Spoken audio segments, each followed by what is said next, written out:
In case you need more proof that older hairstyles are one of the top reasons people from the past appear older to us, I still think the one on the right has another filter.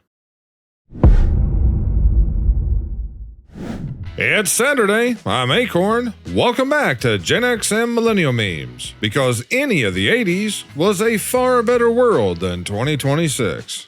Here's your final notice. This is the last Generation X and Millennial show on this channel. This series and all related videos are moving to my new channel, AkornTV Live.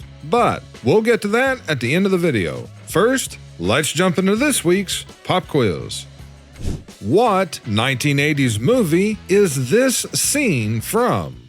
If you think you know, drop it down in the comments and stay tuned because we'll have the answer later on in the show. My friend Jesse has a pet squirrel that brings him tacos. That's amazing, sir. You know, I wish I had Jesse's squirrel. Man sadly informs son after watching Return of the Jedi that they never made any more Star Wars movies. He is 100% correct. They never made any more real Star Wars movies, at least in my opinion. What do you guys think? Do you think they'll use better graphics this time? Yeah, when they fake the alien invasion, we all know it's coming, right guys? When you drive a manual truck all your life, he must be driving some of the older semis or maybe a dump truck. Although there was some 1-tons that had a pretty good one too. Therapist, did you experience any anxiety when you were a child? Well, 7-year-old kids today, iPhones, iPads, and AirPods.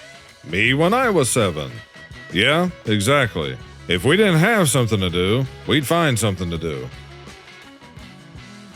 When leaving a voicemail, I still say my phone number twice, as if people can't see the number, because I'm from the late 1900s. That sounds pretty bad when you put it that way.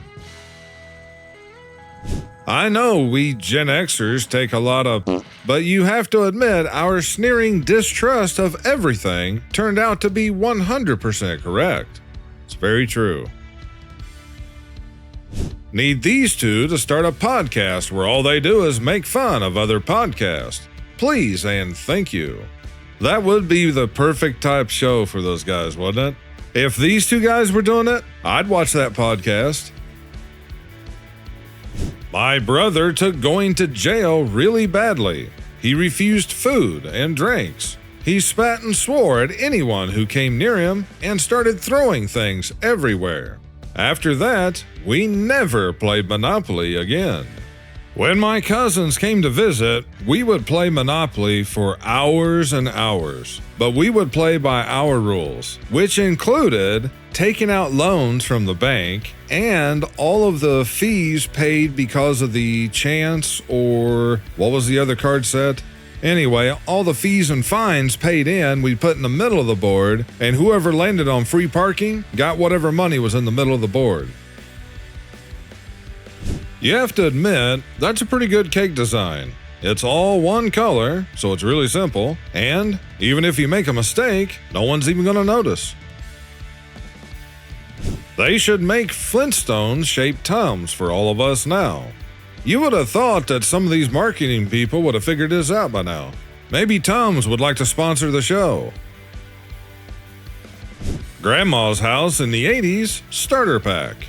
I never remember my grandmother having a record player or any kind of a stereo really, until many years later. I mean, she had a cassette player. But everything else in the photo, yeah, I mean, it's 100% on. I can't tell if they broke character and improvised, cause it worked. And that's where I first met Eddie, the Aqua Midget.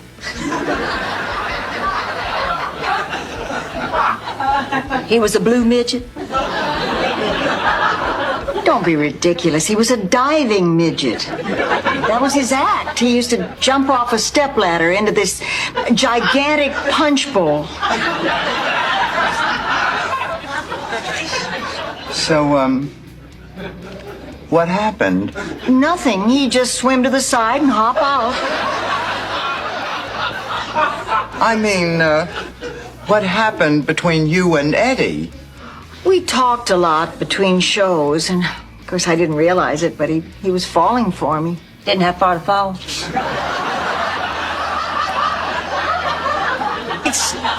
It started with little things. I bet.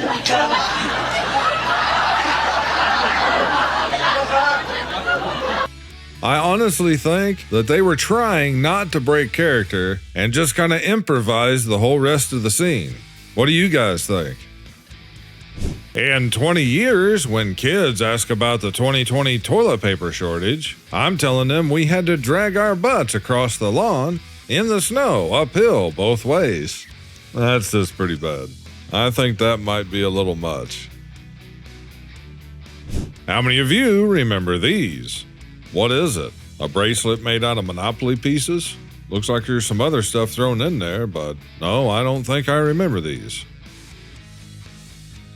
If you know the relationship between these two, you had a great childhood.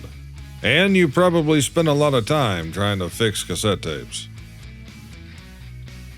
Be nice to your old friends. They have pictures of your hair in the 80s. That is very true, guys. Something to keep in mind. Getting older really sneaks up on you.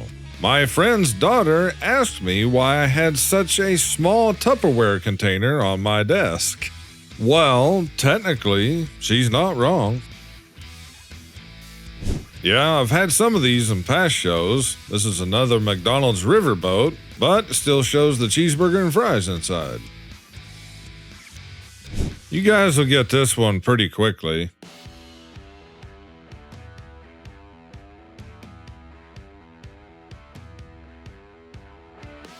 This photo is from Buzz, and he's taken a picture of his wood-paneled wall, and in front of it is his TV playing one of my videos, which has an image from Jonathan, which shows his wood-paneled wall, and in front of it is his TV with another one of my videos showing a wood-paneled wall. You have to admit, it has stood the test of time. Disney's dark humor that I missed as a child. That actually is pretty dark. And why is it that in all the old Disney cartoons especially, and even some of the newer ones apparently, that either the father figure is already dead or he ends up dead during the cartoon? I think they were already pushing the idea of there being no father figure in the home, even all the way back then. When I see you work and say I'm living the dream, this is the dream I'm referring to. My generation counts to 12 in one of two ways. Is this true, guys? Which way do you use? I've always counted like the bottom row there. I don't know if I've ever heard anyone count like the top row. How people born in the 80s look at today's kids. Well, they're not completely wrong. But something to keep in mind is that kids act the way that they are raised. And from that day on, Kevin never touched alcohol again. Well, after that, I certainly hope not. I mean, if he didn't learn his lesson that time, then there just ain't no teaching him. If you remember the sound of the busy signal, you didn't leave a voicemail. You didn't leave a text. You just hung up and tried again in 10 minutes. Fact check true. That's all you could do until call waiting came around, and even then, very few people had it for a very long time. Don't let anyone who hasn't been in your shoes tell you how to tie your laces. That has a lot of truth to it. Alright, this is the end of part 1, but click on this video right here to see the rest of today's show, including the answer to this week's pop quiz on my new channel, AkornTV Live, which is the new home for all of the past and future Gen X and related videos. So click on the video and I'll see you over on the new channel.